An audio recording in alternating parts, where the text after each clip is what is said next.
Hello mga ka-idol. Mag-tricks na naman tayo. Ibang paraan na naman to mga idol. Ibang paraan na naman to. Ngayon, mag-open tayo ng apat na baraha. 10,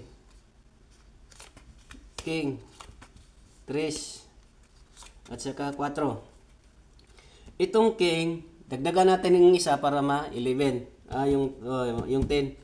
11. At saka yung King, 10 na to siya. Dagdagan ng isa. At saka yung 3, dagdagan natin para maging 11. 3, 4, 5, 6, 7, 8, 9, 10, 11. At saka itong 4, dagdagan natin para maging 11. 4, 5, 6, 7, 8, 9, 10, 11. Yun na.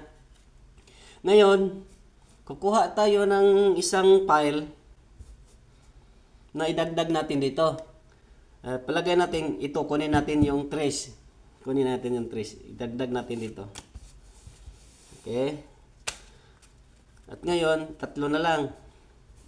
Itong tatlo, yung trace kanina dito, idagdag natin dito. Idagdag natin dito yung trace kanina, no?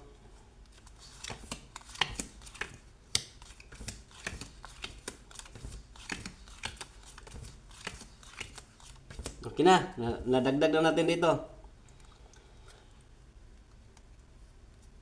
Ngayon, ang tricks natin ngayon, hindi naman natin to binilang.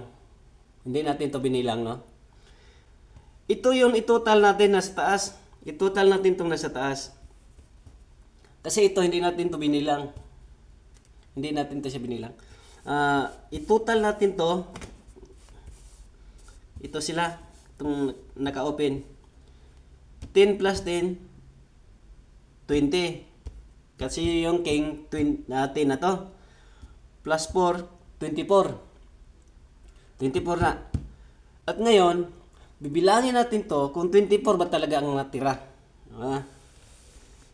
Bibilangin natin na kung 24 ba to ang natira. Kasi ito yung nakabukas eh. Ito yung naka-open na baraha. Naka-fish up. Bilangin natin kung 24 ba kasi 10 plus 10, 20 plus 4, 24. Bilangin natin.